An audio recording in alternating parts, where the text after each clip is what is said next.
السلام علیکم لسنرز، شروع کرتے ہیں آج کی سٹوریز اللہ کا بابرکت نام لے کر جو انتہائی عالی رتبہ اور بہت جلیل القدر ہے۔ آئی ہوپ آپ سب لوگ بالکل ٹھیک ہوں گے۔ اور آج کی سٹوری جو میں آپ کے ساتھ شیئر کر رہی ہوں، میرے جس لسنر نے یہ سٹوری شیئر کی ہے وہ کہتے ہیں کہ یہ کالے جادو کی ایک اصل خوفناک کہانی ہے جو کہ وہ کہتے ہیں کہ ہم لوگوں کے خاندان میں پیش آئی۔ ان کا نیم وہ کہتی ہیں کہ اجالا طاہر ہے، اور اجالا طاہر کہتی ہیں کہ میں اب انگلینڈ میں رہتی ہوں۔ انہی کی کزن کے ساتھ یہ واقعہ حقیقت میں پیش آیا، اور ان کی کزن نے جو بھی کام کیا کالے جادو کا، یہ ایک سبق آموز اور خوف سے بھری کہانی ہے۔ وہ کہتی ہیں میری کزن رمشا ایک لڑکے کو پسند کرتی تھی۔ وہ لڑکا اس کو پہلے نہیں جانتا تھا، وہ ہمارا محلے دار ہی تھا۔ رمشا اب اجالا اب انگلینڈ میں رہتی ہیں، اور ان کی کزن رمشا جن کی یہ سٹوری ہے وہ پاکستان میں ہی رہتی ہیں۔ رمشا جس لڑکے کو پسند کرنے لگیں، وہ لڑکا پہلے اس کو پسند نہیں کرتا تھا، اس کو جانتا بھی نہیں تھا، اور وقت گزرنے کے ساتھ ساتھ رمشا کا اس لڑکے کے ساتھ یہ تھا کہ میں اس سے شادی کروں، کوئی غلط نیت نہیں تھی۔ جب وہ لڑکا کسی بھی طریقے سے اس کی کوئی بھی بات نہیں مان رہا تھا، اس کو اگنور کر رہا تھا، تو رمشا نے اس کے اوپر کالا جادو کروا دیا۔ کالا جادو کروانے کے بعد وہ لڑکا رمشا سے بات کرنے لگا۔ بات کرتے کرتے رمشا نے اس کو کنونس کیا کہ میں تم سے شادی کرنا چاہتی ہوں، اور اس نے دوبارہ اس پہ کالا جادو کروایا، اور وہ شادی کے لیے بھی رضامند ہو گیا۔ میں آپ کو یہ بتاؤں کہ میری کزن رمشا انتہائی ایک بدتمیز، ایک بد زبان لڑکی تھی، کسی کی بات نہیں مانتی تھی۔ اس کے گھر والے بھی بہت جھگڑیلو اور بہت سخت مزاج کے تھے۔ خاندان کے اکثر لوگ ان سے دور ہی رہا کرتے تھے کیونکہ وہ بہت زیادہ بدتمیز تھے۔ وہ کہتی ہیں کہ ان کی فیملی کو عادت تھی کالا جادو کروانے کی۔ اس لڑکے کو جب رمشا کے ساتھ اس نے شادی کی کمٹمنٹ کر لی، اور اس کے بعد وہ رمشا اس کو اپنا اصل رنگ دکھانے لگی، اس سے بدتمیزی کرنے لگی، اس سے اپنی ہر ناجائز بات بھی بنواتی تھی اور گالیاں دیتی تھی لڑکے کو، بہت زیادہ بدتمیزی کرتی تھی۔ آخر اس لڑکے کے جو والدین تھے وہ رشتہ مانگنے کے لیے آئے، اور انہوں نے ہاں بھی کر دی، منگنی ہو گئی۔ اب نکاح کی ڈیٹ فائنل ہونی تھی، تو منگنی ہونے کے بعد رمشا اور اس کے گھر والوں کا سلوک اور زیادہ برا ہو گیا ان کے فیملی کے ساتھ، لڑکے کی فیملی کے ساتھ۔ حالات بہت زیادہ ان کے خراب ہو گئے، اور جس کی بنا پر اس لڑکے نے اپنے گھر والوں کے کہنے پہ اس رشتے کو ختم کر دیا، اور ایک دفعہ دوبارہ یہ رشتہ ختم ہو گیا۔ اب وہ میری جو کزن تھی رمشا، وہ میری فرینڈ بھی تھی، میری اس سے بات چیت ہوتی تھی۔ وہ کہتی ہیں میں اس کو بہت سمجھاتی تھی کہ تم اپنی اس بدتمیزی کی عادت کو چھوڑ دو، اس عادت کی وجہ سے تمہیں سارے چھوڑ دیں گے، اور کافی ریلیٹیوز نے ان کو چھوڑ بھی دیا تھا، لیکن وہ کسی بات کو بھی سمجھ نہیں رہی تھی، اور وہ اسی طرح بدتمیزی کرتی تھی سب کے ساتھ۔ دوبارہ اس نے اس لڑکے پر پھر کالا جادو کروایا۔ وہ جو لڑکا تھا جس کا نیم وہ کہتے ہیں کہ رومان تھا، اور رومان میرے ہی بھائی کا بیسٹ فرینڈ تھا۔ رومان یہ بتاتا تھا کہ میرے اوپر مجھے یہ لگتا ہے کہ رمشا نے کالا جادو کروایا ہے، کیونکہ میں رمشا کی شکل بھی نہیں دیکھنا چاہتا تھا۔ وہ لڑکی مجھے شروع دن سے ہی اچھی نہیں لگتی تھی۔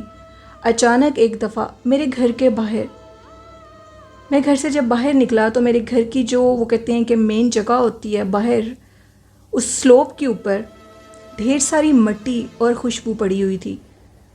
اس قدر مٹی تھی کہ جیسے کسی نے لا کر گیلی گیلی سوندھی سوندھی مٹی لا کر میرے گھر کے باہر پھینک دی ہو۔ ابھی میں نے اس کے اوپر قدم نہیں رکھا تھا، تو میں نے اپنے گھر فوراً جا کر سب سے پوچھا کہ یہ باہر کس نے بدتمیزی کی ہے، اتنی زیادہ مٹی اور خوشبو جیسے کسی نے تازہ تازہ عطر پھینکا ہو، یہ کہاں سے مٹی آئی ہے؟ اور پھر اس کے بعد میں نے ایک بڑی غلطی کی۔ جلد بازی میں آ کر میں نے اس مٹی کو صاف کرنے کے لیے باہر جا کر اس مٹی پر قدم رکھ دیے، اور اسی کے بعد میرا دماغ اس طرح خراب ہوا کہ مجھے رمشا اچھی لگنے لگی، اور میرا دل چاہتا تھا کہ میں اس کی شکل دیکھوں، اس سے بات کروں۔ اس سے بات کرنے کے بعد رمشا ہر روز کوئی نہ کوئی کھانے والی چیز میرے لیے بنا کر بھیجتی تھی، جس میں زیادہ تر وہ کہتے ہیں کہ گوشت سے بنی ہوئی چیزیں ہوتی تھیں۔ کہا جاتا ہے کہ بڑے اور چھوٹے گوشت کے اوپر بہت زیادہ کالا جادو ہوتا ہے۔ جس کے اوپر بھی آپ کو شک ہو کہ آپ کا یہ ریلیٹیو آپ کے اوپر کالا جادو کر سکتا ہے، تو اس کے گھر کی بنی ہوئی کوئی چیز بھی مت کھائیں۔ اور رومان کہتا ہے کہ میں نے وہ چیزیں کھانی شروع کر دیں۔ مجھے اس کے ہاتھ کی بنی اور اس طرف سے آنے والی ہر چیز کا بہت بے صبری سے انتظار ہوتا تھا۔ میں باقاعدہ طور پر اس کا انتظار کرتا تھا۔ رمشا 1 منٹ مجھ سے بات نہیں کرتی تھی تو میری جو دماغ ہے وہ گھومنے لگ جاتا تھا۔ میں ہر ٹائم چاہتا تھا کہ وہی میرے سامنے رہے، میری جلدی سے اس سے شادی ہو جائے۔ میرے گھر والے اس قدر حیران تھے کہ جس لڑکی کا میں نام لینا گوارا نہیں کرتا تھا، کیونکہ پورے محلے میں بھی یہ بات مشہور تھی کہ وہ لڑکی بہت بدتمیز ہے اور اس کی فیملی بھی بہت جھگڑیلو ہے۔ محلے میں بھی وہ سب سے لڑائی کرتے ہیں۔ آخر میں اس لڑکی سے شادی کرنے کے لیے کیسے قائل ہو گیا۔ رومان ایک بہت اچھا لڑکا تھا، 5 وقت کا نمازی، بڑوں کی ادب کرنے والا، ان سے ادب سے پیش آنے والا، پیار کرنے والا چھوٹوں سے۔ وہ لڑکا، اس کی فیملی اتنی اچھی ہے، وہ اتنے سخت خاندان میں کیسے شادی کر سکتے ہیں؟ رمشا کی بدتمیزی کی وجہ سے ایک دفعہ یہ رشتہ ختم ہو چکا تھا اور منگنی ٹوٹنے لگی تھی۔ رمشا نے دوبارہ اس لڑکے کے اوپر کالا علم کروایا اور اس کالے علم کے بعد وہ لڑکا دوبارہ اس سے بولنے لگا۔ اب اس لڑکے کے مطابق وہ یہ کہتا تھا کہ میں رات کو سویا ہوا تھا، اچانک سے میرے سر کے اوپر ایک عورت کھڑی تھی جو کہ منہ میں کچھ بڑبڑا رہی تھی، وہ کچھ پڑھ رہی تھی۔ وہ ایک کالے جادو کی موکل عورت تھی اور اس نے بڑی سختی سے میرے ماتھے کو پکڑا ہوا تھا۔ میرے ساتھ میرا بھائی سو رہا تھا، میں اس کو جگانا چاہتا تھا، اس کو بتانا چاہتا تھا، لیکن میں اس کو کچھ بھی بتا نہیں پا رہا تھا۔ میرا جسم بالکل پیرالائز ہو چکا تھا۔ کچھ دیر کے بعد وہ عورت میرے سر سے غائب ہو گئی۔ صبح اٹھ کر میں نے سب کو بتایا۔ سب نے کہا یہ تمہارا وہم ہے۔ تقریباً 40 دن یہ عمل جاری رہا۔ وہ عورت میرے سر پہ کھڑی ہوتی تھی، کوئی میری بات پہ یقین بھی نہیں کرتا تھا۔ 40 دن کے بعد وہ عورت میرے سر پہ کھڑا ہونا مجھے کھڑی دوبارہ نظر نہیں آئی، اور اس کے بعد یہ ہوا کہ میرا دل چاہتا تھا کہ میں رمشا سے دوبارہ کانٹیکٹ کروں، اور میں نے اس سے دوبارہ کانٹیکٹ کیا۔ مجھے اس کے میسج کا ویٹ تھا۔ جب اس کا میسج نہیں آیا تو مجھے یہ لگتا تھا کہ جیسے میری جان نکل جائے گی۔ میرا دماغ، میرا دل ہر ٹائم اسی کو سوچتا تھا۔ یہ ساری باتیں رومان نے میرے بھائی کو بتائیں، یعنی اجالا کے بھائی کو، اور میں ہر ٹائم اس کے متعلق سوچتا تھا، اس کو دیکھنا چاہتا تھا، اس سے بات کرنا چاہتا تھا۔ دوبارہ صلح ہوئی اور میں نے اپنے گھر والوں سے اتنا لڑائی جھگڑا کیا اور یہ کہا کہ میں رمشا سے ہی شادی کروں گا، چاہے مجھے مرنا بھی پڑے۔ میرے گھر والے یہ چیز جانتے تھے کہ وہ ایک انتہائی بد سلوک اور بدتمیز لڑکی ہے۔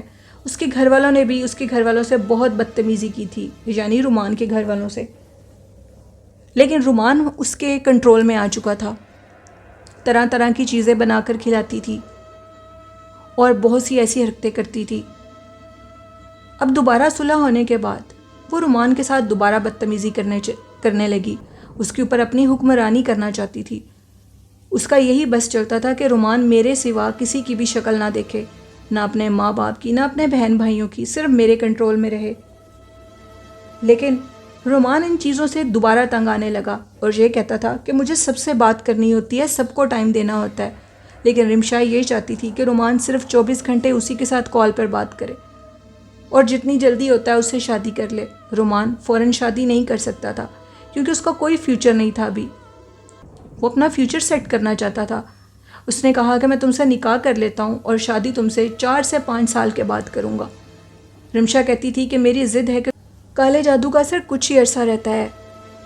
اجالا کہتی ہیں کہ یہ ساری باتیں مجھے اس طرح پتہ لگیں کہ جو رمشا اور میری کمبائن فرینڈ تھی، اسی کے ساتھ رمشا جا کر کالے جادو کے عملیات کروا رہی تھی۔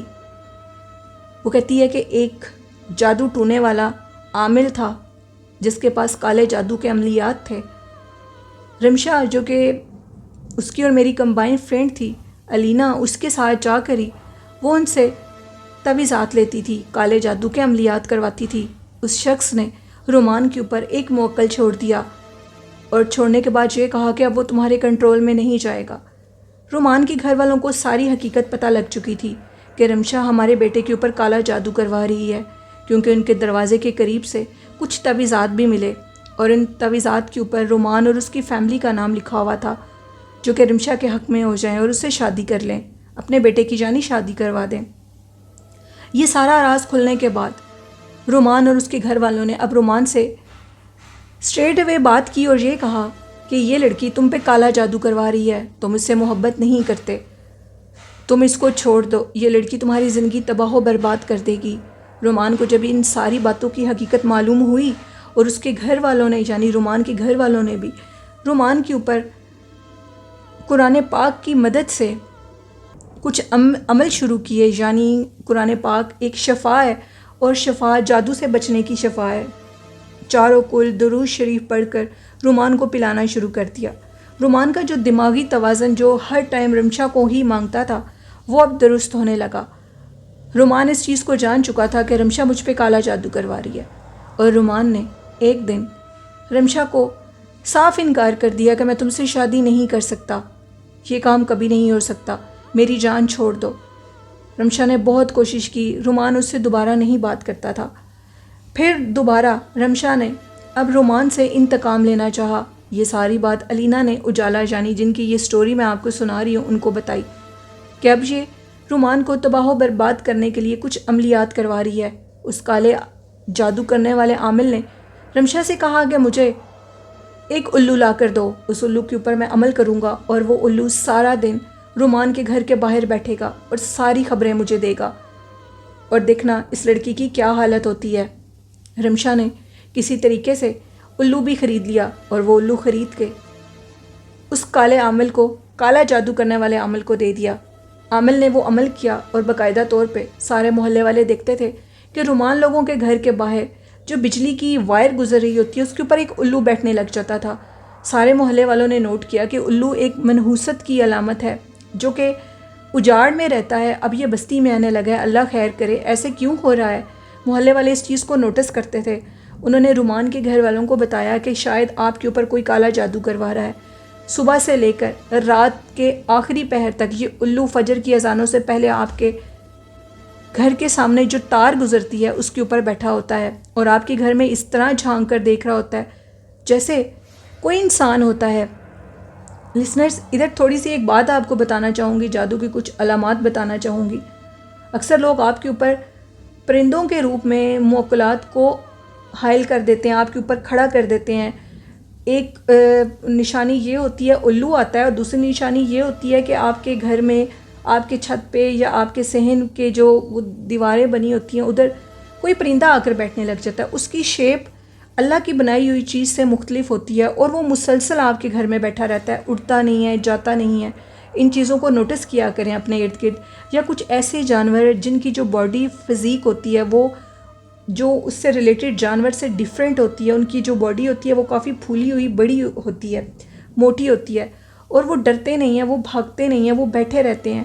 ایون کہ شام تک وہ آپ کے گھر کی ساری رپورٹ لے کر اس کالے علم کرنے والے عامل کے پاس لے کر جاتے ہیں. رومان کے ساتھ اب یہ واقع ہونے لگے. آئے دن رومان بیمار رہنے لگا، بہت سی مرضیں اس کو لگنے لگی، اس کے گھر والے بیمار رہنے لگے. یہ سب کچھ رمشا کروا رہی تھی، وہ اس سے انتقام لینا چاہتی تھی. اس نے اس کی شادی کی بندش کروا دی، اس کو ہر لحاظ سے، ہر طریقے سے جادو سے باندھ دیا گیا. رومان کی حالت خراب ہونے لگی. رومان نے میرے بھائی سے آ کر کہا کہ اب میری حالت اس قدر خراب ہے کہ میرا دل چاہتا ہے کہ میں خودکشی کر لوں. کبھی رومان کا چہرہ خراب ہو جاتا، کبھی اس کو کوئی بیماری لگ جاتی. ایک دن وہ رومان جو کہ وہ لڑکا تھا وہ کہتا ہے کہ میں رات کو سو رہا تھا، مجھے اللہ پاک کی طرف سے میں بہت تکلیف میں تھا، میں 5 ٹائم نماز پڑھ کے صرف اللہ سے مدد طلب کرتا تھا. اور اس کے بعد وہ کہتے ہیں کہ میں نے اللہ سے مدد طلب کی اور مجھے ایک رات خواب آیا. میں خواب میں کیا دیکھتا ہوں کہ مجھے اشارہ ہوا کسی بزرگ کی طرف سے کہ اس کالے جادو سے نبٹنے کے لیے تمہیں درود شریف پڑھنا ہوگا. وہ کہتے ہیں کہ میں درود شریف جو میں نے پڑھا تھا اس کا نیم مینشن نہیں، اجالا کہتی ہیں کہ میں کر سکتی، یہ کوئی پرائیویسی ہے. ان کو منع کیا تھا کہ یہ بتانا نہیں ہے آپ نے. جو مجھے جتنا پتہ لگا میں آپ کے لسنرز کے ساتھ وہ شیئر کر رہی ہوں. اس نے درود شریف پڑھنا شروع کر دیا. درود شریف پڑھنے کے بعد کیونکہ وہ کسی عامل کی طرف نہیں جانا چاہتا تھا، اس کا عامل اور اس کا سب کچھ صرف اللہ پاک اور حضور پاک صلی اللہ علیہ وسلم تھے. اس نے اللہ پاک اور حضور پاک صلی اللہ علیہ وسلم سے مدد طلب کی اور اس کالے جادو سے نمٹنے کے لیے ایک دفعہ پھر وہ ہمت اور طاقت میں آیا. کیونکہ اس کا رشتہ نہیں ہوتا تھا، اس کی ایج گزر رہی تھی، اس کی شادی نہیں ہوتی تھی، کوئی اس کو پسند نہیں کرتا تھا کیونکہ رمشا نے اس کو برے طریقے سے جکڑ دیا تھا. رمشا نے یہ سمجھا تھا کہ اگر میں اس کو کالے جادو سے جکڑ دوں گی تو اس کے بعد اس کی زندگی تباہ و برباد ہو جائے گی، جو کہ اس کی ہوئی، اور میں خوشیاں دیکھوں گی. لیکن یہ اس کی غلط فہمی تھی. جب اس کو اشارہ ہوا کہ تم درود شریف پڑھو تو اس نے درود شریف پڑھنا شروع کر دیا، اور درود شریف پڑھنے کے بعد کہتے ہیں کہ اب حالات بدلنے لگے. جو موذی مرضیں، جو موذی بیماریاں رمشا نے رومان کے اوپر مسلط کر دی تھیں، اب ان کا خاتمہ ہونے لگا. جیسے ہی رومان کے اوپر سے ان چیزوں کا خاتمہ ہونے لگا تو اس کے بعد رمشا کے برے دن شروع ہو گئے. اب برے دنوں کی شروعات اس کے اوپر ہو چکی تھی. اس کے گھر میں اس کے والدین کو ایک ایسی موذی مرض لگی جس میں وہ ایسے مبتلا ہوئے کہ ان کی جان کو بھی خطرہ تھا. اس کے والدین کو کینسر ہو گیا. اجالا کہتی ہیں کہ رمشا میری خالہ کی بیٹی ہے، میری خالہ اور خالو کو کینسر ہو گیا اور اچانک ہوا، اور لاسٹ سٹیج پر کینسر تھا جو کہ ان کو پتہ بھی نہیں تھا. اس سے پہلے ان کو کچھ بھی نہیں تھا. اچانک سے دونوں میاں بیوی کو خون کی الٹیاں شروع ہو گئیں. وہ کہتی ہیں کہ دیکھتے ہی دیکھتے رمشا کا بھی یہی حال ہوا. اچانک رمشا کو بھی خون کی الٹیاں شروع ہو گئیں. اس قدر مفلسی اور غربت ان کے اوپر آئی کہ وہ کسی کے بھی قابل نہیں رہے. وہ محلے والوں سے مانگ کر کھانے لگے. ان کے گھر میں اتنے بھی پیسے نہیں تھے کہ وہ اس بیماری کا علاج کروا سکیں. رمشا چونکہ ایک اکلوتی بیٹی تھی اپنے والدین کی، انتہائی بدتمیز اور بگڑی ہوئی اور سرکش لڑکی تھی، کسی کی بات نہیں مانتی تھی. کالے جادو نے ان کو تباہ و برباد کر دیا. وہ کینسر جیسی موذی مرض میں مبتلا ہو گئے، اور وہ بھی آخری سٹیج کا کینسر. گھر میں کھانے کو بھی کچھ نہیں ہوتا تھا، فاقے ہوتے تھے. ہم لوگ باہر کے ملک سے ان کو پیسے بھیجتے تھے لیکن ان کی پوری نہیں پڑتی تھی. ان کے وہ پیسے ختم ہو جاتے تھے، ان میں برکت ہی نہیں رہتی تھی. رمشا جو کہ اکلوتی گھر کی واحد وارث تھی، وہ اپنے والدین کا علاج کرانے سے قاصر تھی. وہ ان کو لے کر ہی نہیں جا سکتی تھی ہاسپٹل میں، کیونکہ وہ خود اس موذی مرض میں جکڑ چکی تھی. محلے والے آتے تھے، ان کو کھانا دیتے تھے. آخر یہ ہوا کہ اس کے والدین کی اس مرض کی وجہ سے ڈیتھ ہو گئی. رمشا اکیلی بچ گئی. رمشا نے بہت توبہ کی، معافی مانگی رومان سے. اس نے اس کو معاف بھی کر دیا اور یہ کہا کہ میری جان چھوڑ دو. محلے والے بھی رمشا سے نفرت کرتے تھے لیکن پھر بھی اس کو کھانے کے لیے دے دیتے تھے کیونکہ وہ ایک انسان تھی. اس نے اپنی غلطی کی معافی مانگی، اور جتنے بھی تعویذات رومان کے خلاف اس نے دبائے تھے، لگائے تھے کہ اس کے اوپر بیماری آئے، وہ سارے تعویذات اس نے وہاں سے رومان کو بتایا اور کہا کہ ان کو جا کر نکال لو. رومان نے جا کر وہ تعویذات نکال لیے، اور نکالنے کے بعد اللہ کا شکر ادا کیا. درود شریف نے مکمل اس کا علاج کیا. وہ ٹھیک ہو گیا مکمل طور پہ. اور پھر وہ کہتی ہیں جو رمشا ہے اس کی بھی حالت تھوڑی سی ٹھیک ہونے لگی. ہم لوگوں نے اس کی کہیں پہ اچھی جگہ پہ رشتہ دیکھ کر شادی کروا دی، کیونکہ اس کی سزا تو اس کو مل چکی تھی. اس کے والدین کو سب سے پہلے کینسر سے پہلے کھانسی لگی، اتنی بری کھانسی لگی کہ ان کا سانس بھی نہیں نکلتا تھا، اور اس کھانسی کے بعد ان کو کینسر ڈائگنوزڈ ہو گیا. اور پھر ان کے گھر میں فاقے آ گئے. وہ اچھے بھلے کھاتے پیتے تھے، میرے خالو کا بہت اچھا کاروبار تھا، وہ سب کچھ ختم ہو گیا. رمشا کی کہیں شادی کروا دی، بہت غریب جگہ پر اس کی شادی ہوئی، اس کو یہ سزا ملی. اس کا خامد انتہا سے زیادہ برا ہے. وہ اتنا برا ہے کہ وہ اس کو بہت مارتا ہے. رمشا کا کینسر کسی طریقے سے ٹھیک ہو گیا لیکن اس کی زندگی آج بھی بہت مصیبت میں ہے. یہ کالا جادو کرنے والوں کا انجام ہوتا ہے لسنرز. ابھی تو انہوں نے بہت کچھ اس میں بتایا تھا، بہت سی نشانیاں بھی بتائی ہیں جو کہ اگر آپ سننا چاہتے ہیں تو کمنٹ باکس میں ضرور بتائیے گا کہ کالے جادو کے سمٹمز کیا ہوتی ہیں. اس کے متعلق مجھے بہت سی معلومات انہوں نے فراہم کی ہے جو میں آپ کے ساتھ شیئر کروں گی اگر میرے لسنر چاہیں گے. تو پلیز کسی کے اوپر کالا جادو مت کروائیں، کسی کی زندگی مت برباد کریں. یہ مت سوچیں یہ آپ سوچ رہے ہیں کہ کوئی آپ کے ساتھ برا کر رہا ہے، یہ آپ کی سوچ ہے. لیکن اگر کوئی آپ کے ساتھ تعلق نہیں رکھنا چاہتا، آپ سے بات نہیں کرنا چاہتا، آپ اس کو کالے جادو سے اپنے کنٹرول میں لے کر آئیں تو وہ کالا جادو ٹوٹ جائے گا، وہ ہمیشہ نہیں رہے گا. تو ایسے لوگوں سے بدلہ لینا چھوڑ دیں، اپنی زندگی مت برباد کریں. اگر کسی نے کسی کے اوپر کالا جادو کروایا بھی ہے تو پلیز ان تعویذات کو نکال دیں، ان کو ختم کر دیں، کسی کی زندگی برباد مت کریں. یہ ایک سٹوری تھی اجالا کی جو کہ انگلینڈ سے شیئر کی انہوں نے. میرے لسنرز کو یہ کہانی کیسے لگی اپنا فیڈ بیک ضرور دیجیے گا. اور اگر آپ سننا چاہتے ہیں کہ کالے جادو کی کیا نشانیاں ہیں اور کیا علامات ہوتی ہیں تو آپ ضرور کمنٹ باکس میں بتائیے گا، کل آپ کے ساتھ وہ بھی شیئر کروں گی. والدین جیسی خوبصورت نعمت کی قدر کریں، قرآن پاک کو سمجھ کے پڑھیں، نماز پڑھیں، درود شریف پڑھیں. نیک کاموں میں اگر آپ اپنا دل لگائیں گے تو کبھی اس غلط شیطانی راستے پہ آپ لوگ نہیں چلیں گے، کیونکہ اللہ آپ پر ہمیشہ اپنی رحمت رکھے گا.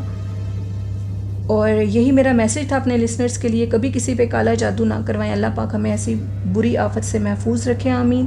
میرے اس چینل اسکیری اردو ٹیلز کو سبسکرائب کریں، چینل کو سپورٹ کریں، مجھے آپ کی سپورٹ کی ضرورت ہے۔